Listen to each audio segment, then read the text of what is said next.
अस्सलाम वालेकुम नाजरीन, हेल्थ कॉर्नर के साथ मैं हूँ काजी ज़ियाद। वफाकी दारुल-हुकूमत के सबसे बड़े hospital Pakistan institute of medical sciences PIMS में इस वक्त करप्शन का जो बाज़ार गर्म है उसको मुख्तलिफ इदारों में नाम दिया जा रहा है कि पिम्स एक इंडस्ट्री बन चुकी है, क्योंकि उसके करप्शन की कहानियाँ ख़त्म ही नहीं हो रही बल्कि साल हर साल ये जारी रहती है। इस हवाले से आज हम अपने प्रोग्राम का आगाज़ कर रहे हैं।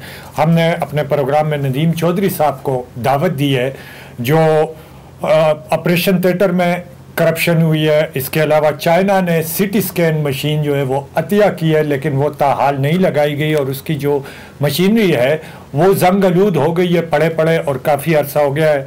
तो चौधरी साहब, ये क्या कहानी है ऑपरेशन थिएटर की? सबसे पहले आप बताएं नाजरीन को कि ये क्या माजरा है। बहुत शुक्रिया काजी साहब, आपने जिस तरह जिक्र किया कि पिम्स एक इंडस्ट्री का रूप धार गई है।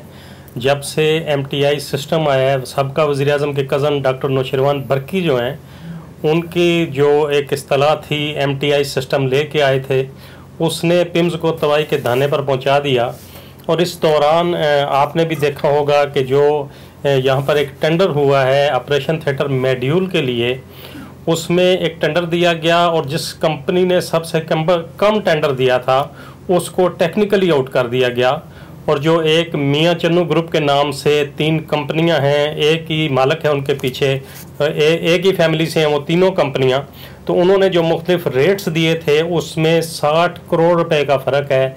जबकि उन्होंने जो रेट्स दिए थे वो 3 कंपनियां हैं। एक कंपनी ने 6 मिलियन यूरो का रेट दिया, मेडिलैंड उसका नाम है।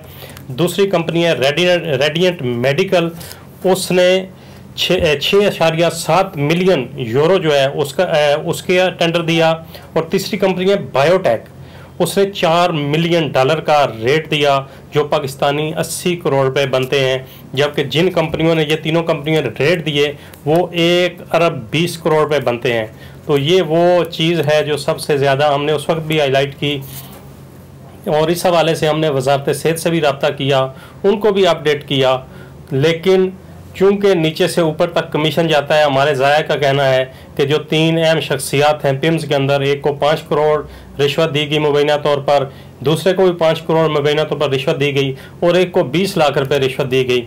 और इस तमाम काम में जो बायोटेक्निकल इंजीनियर हैं उनका अहम किरदार है, ताकि वो एक ही कंपनी को उन्होंने ये टेंडर दिया। और जो चौथी कंपनी थी वो कोर्ट में गई, लेकिन कोर्ट से उनको खारिज कर दिया गया और उन्होंने कहा कि आपकी जो वापस पिम्स की जो टेक्निकल कमेटी आप उसके पास जाएं। तो ज़ाहिर है टेक्निकल कमेटी तो ऑलरेडी उनको आउट कर चुकी थी। अब देखते हैं कि वजारत कौमी सेहत इस पर क्या एक्शन लेती है।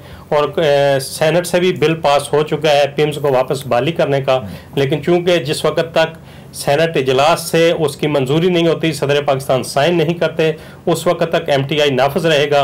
और ये जो करप्शन है वो आपके सामने है। और इसी तरह जिस तरह आप जिक्र कर रहे थे चौधरी साहब, माजरत, ये जो इतनी बड़ी करप्शन हुई है तो इसमें इंतज़ामिया के जो अहम ओहदों पे तैनात है, आया वो मुलविस है इसमें? जी, लाजमी बात है। आपको भी इल्म है कि जो अहम ओहदेदार होते हैं उनमें जॉइंट एग्जीक्यूटिव डायरेक्टर होते हैं, डायरेक्टर हॉस्पिटल होते हैं, उसमें उनके बाकी डायरेक्टर्स होते हैं, ये सारे लोग मुलवस होते हैं। और साथ ही जो उनकी परचेज कमेटी होती है उसके चेयरमैन भी मुलवस होते हैं। तो ये सारे मिल मिला के तो फिर एक किसी भी कंपनी को फ़ायदा पहुंचा सकते हैं। तो हमारे ज़राए का कहना है कि चूँकि वो मियाँ चन्नू ग्रुप के नाम से 3 कंपनियाँ हैं, उनको मुकम्मल तौर पर इन किया गया है और उनको 60 करोड़ से ज़ायद का फ़ायदा देने के लिए ये सारा ड्रामा किया गया है, रचाया गया। अच्छा, जो चाइना ने सिटी स्कैन की मशीन जो अतिया की है, इस हवाले से मतलब वो पड़े पड़े जंगलूद हो गई है, तो ये क्या कहानी है? जी बिल्कुल, इसको तकरीबन 1 माह से ज़ायद का अरसा हो गया। चाइना ने पाकिस्तान के सबसे बड़े अस्पताल पिम्स को 2 सिटी स्कैन मशीनें गिफ्ट की थी और वो अतिया की गई मशीनें इस वक्त भी पिम्स की गैलरियों में पड़ी हैं। और उसमें से एक मशीन का जो लीवर है वो भी टूट चुका है। और पिम्स की इंतज़ामिया की तरफ से बिलखसूस चूँकि इस वक्त जो MTI नाफज है, इसमें अहम होता जो है वो पिम्स के डायरेक्टर हॉस्पिटल का होता है, जो कि डॉक्टर बरकी लाए थे, सबका वज़ीर-ए-आज़म के कज़न जो हैं वो उनके लाए गए हैं डॉक्टर खालिद मसूद। तो तमाम तर इंतजाम उनके पास हैं। तो इस हवाले से जब हमने उनसे भी रब्ता किया तो उन्होंने कोई जवाब नहीं दिया, और इस वक्त तक भी वो मशीनें पिम्स की गैलरी में पड़ी हैं और मरीज जो हैं वो रुल रहे हैं। ये जो तस्वीरें चल रही है स्क्रीन पे, यही वो मशीनें हैं जो चल रही है स्क्रीन पे, नाजरीन को नज़र भी आ रही है, तो यही वो मशीनें हैं जो पड़ी हुई हैं।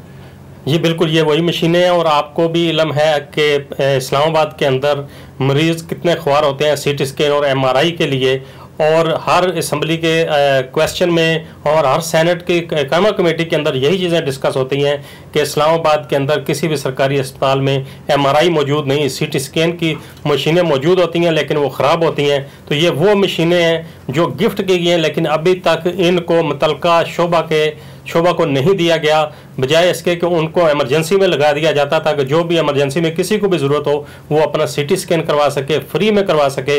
वो मशीनें अभी तक नहीं लगाई गई।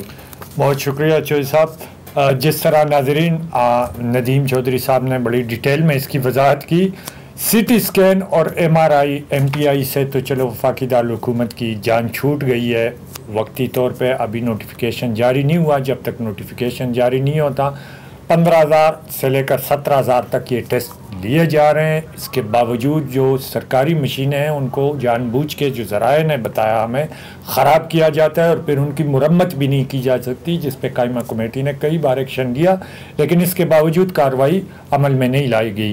पिम्स इंतज़ामिया और उसके मातहत अमला जो इस गोरख धंधे में मुलविस है, अब तक उनके ख़िलाफ़ नेशनल हेल्थ रेगुलेशन अथॉरिटी ने कोई कार्रवाई अमल में उनकी तरफ से भी नहीं लाई गई है। और CT स्कैन मशीन जो है पड़ी महीना गुजर गया, उसको लगाने की भी किसी ने कोशिश नहीं की। इस हवाले से मज़ीद मालूमात जो है हम नाजरीन तक पहुंचाते रहेंगे। बहुत बहुत शुक्रिया।